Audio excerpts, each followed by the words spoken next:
welcome to Leaders of Tomorrow, India's only daily television platform for small businesses. We bring you the right information to empower you, the SME entrepreneur. Tonight on the show, part 2 of a special conversation that I did with Debjani Ghosh. She's the president of NASSCOM, talking amongst other things about the role of women entrepreneurs here in India, why women entrepreneurs receive so little funding when it comes to the overall ecosystem, as well as the role of digital and technology for small businesses. Take a listen.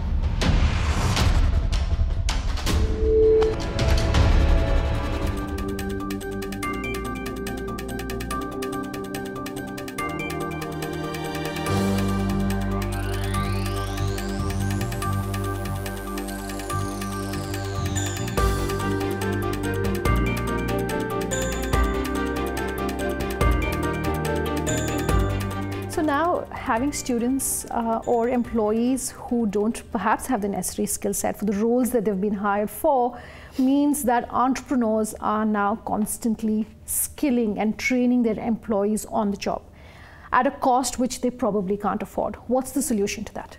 Ad employees are training themselves, as we see. I mean, if anyone who has half a career ambition knows that they have to invest in learning.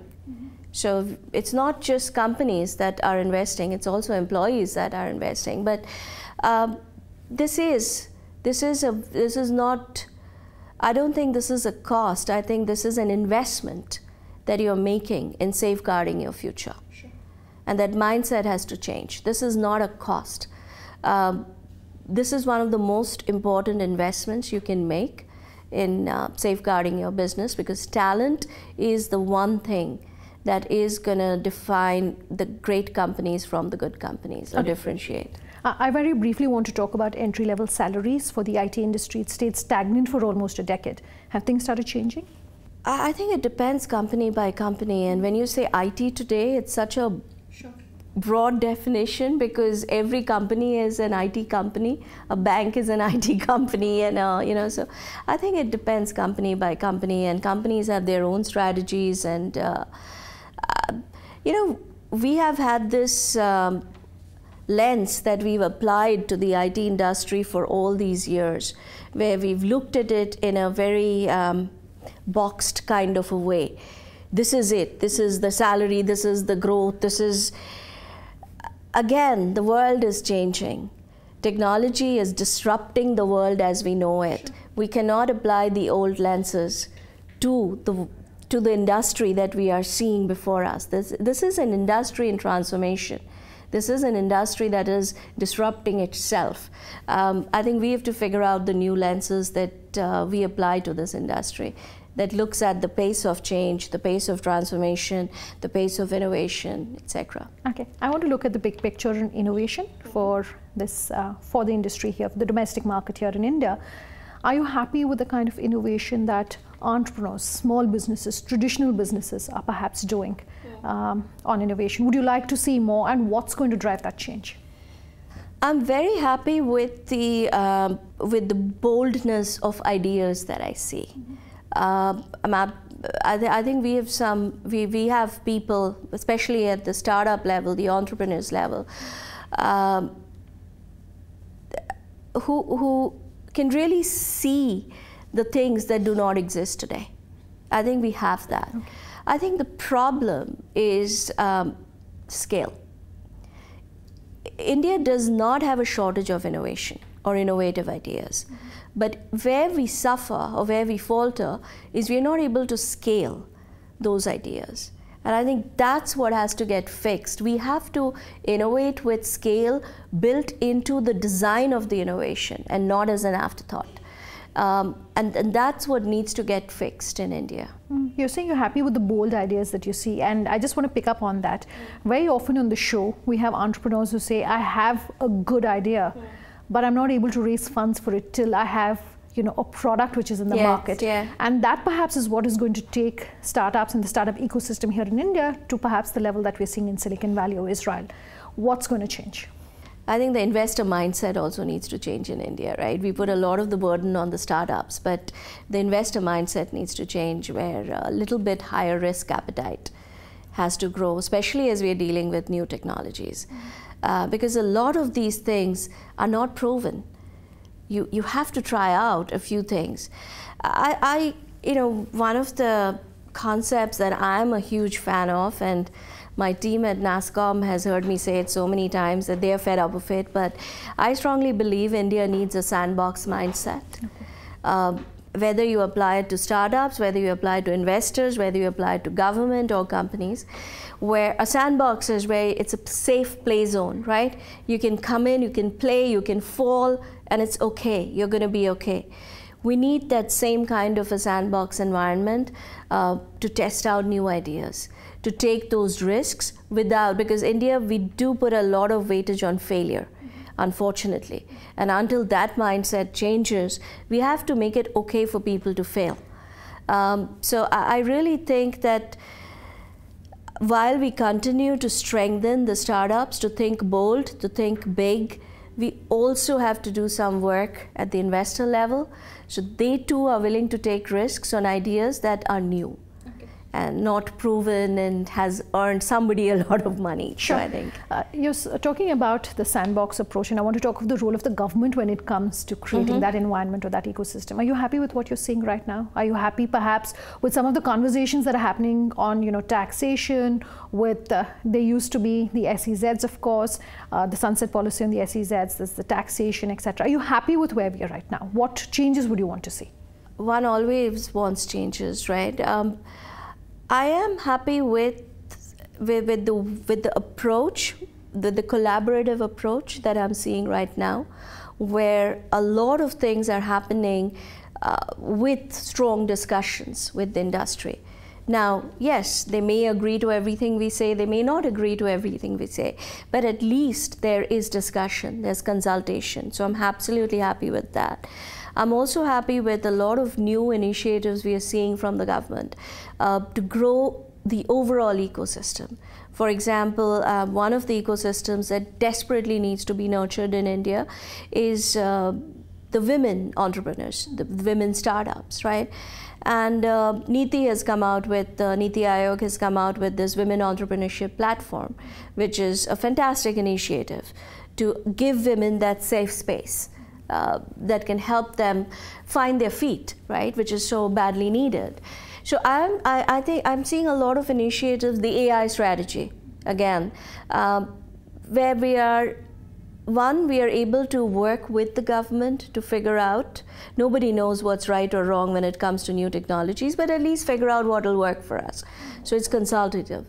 Regulation, when you talk about regulation, whether it's the taxes or anything else, I think regulation needs a major overhaul in India, the overall regulatory approach. One, we have to realize that as technology changes so fast, regulation has to change too. Otherwise, it's going to be outdated. And we're not used to that. We're used to regulations lasting 50 years, 100 years. Now that's gone. That can't be happening. So how do we ensure that regulatory framework or mindset is able to change at the same pace? How do we ensure that the regulatory framework is to enable business and not regulate business? I think that mindset change is not just required in the industry, it's also required in the regulators, and it's also required in the government. Time for a quick break. We will continue bringing you this interview with Debjani Ghosh. On the other side, just stay tuned.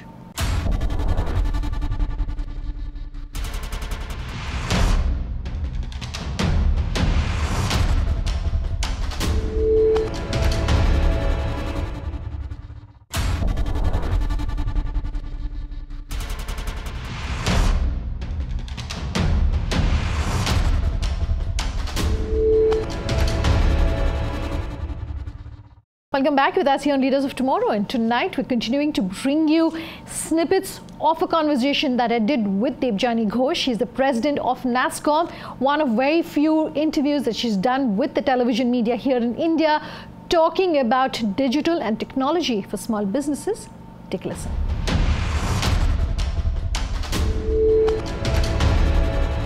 Talking of women entrepreneurs, we are the Leaders of Tomorrow, very passionate, talking to women entrepreneurs and the causes and some of the ecosystem really around women entrepreneurs. One thing that women entrepreneurs tell us very often is that while funding is crucial for any entrepreneur and for any business, they're finding it particularly tough to raise money, and that nearly 5 to 6% only of all the money that's coming into the ecosystem is going into women-funded businesses. What's going to change that? Need a lot more women on the investor side too. Okay. You know, it's amazing, and this is where and this is, by the way, not an Indian fact, this is global, right? And it's amazing for the VC or the investor segment, and by the way, I'm a small investor too, so I'm not pointing fingers, I'm pointing all of them back at me too. We care so much about the returns, right? Every investment we make, we look at the returns, the potential, that's what. Now, research after research after research has shown that for every dollar that you invest in a startup that's headed by a woman, the returns are higher. In fact, there was the latest research which showed that for a dollar invested, a woman, an entrepreneur or a startup headed by a woman entrepreneur gives back around 71 or 78 cents, while a startup headed by a man gives back 31 or 38 cents. It's a huge difference, right? Now these data points are all out there. And I honestly am frustrated because I don't know what it takes to get these data points to be internalized. And I mean, we're shouting from rooftops, right? It has to change fast. If investors really care about their investment and they want the best returns, they have to start investing in women. And you know, the startup ecosystem it thrives on problem solving. I mean, as an investor, we'll always tell the startup, bring us a good problem. Women have the ability to identify really good problems. Sure. Women have the ability to find solutions to the most complex problems.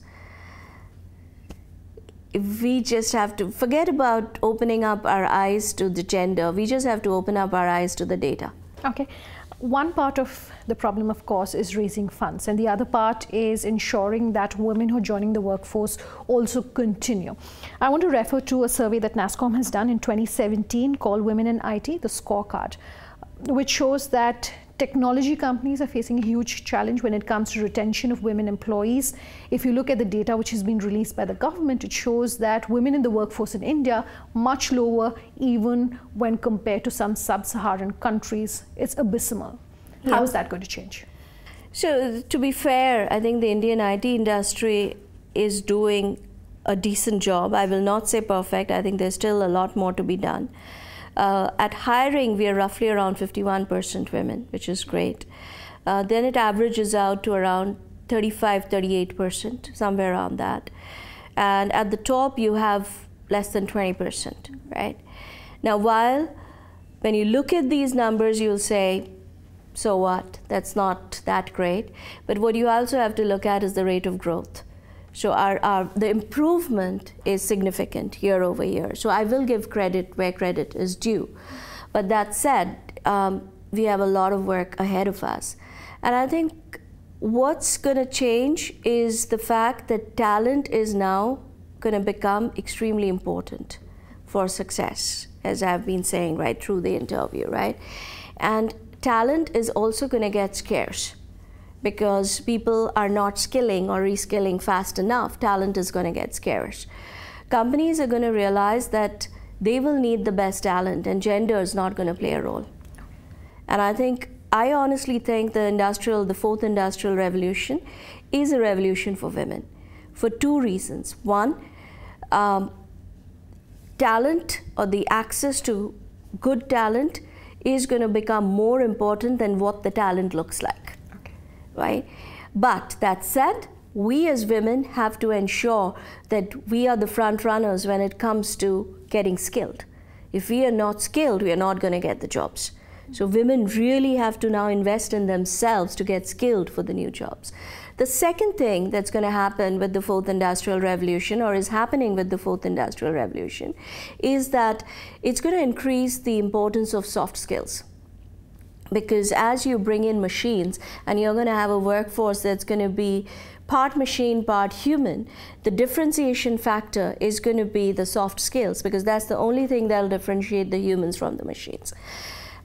Traditionally, it's the women who have been known to have the soft skills, and it's been seen as a weakness till now.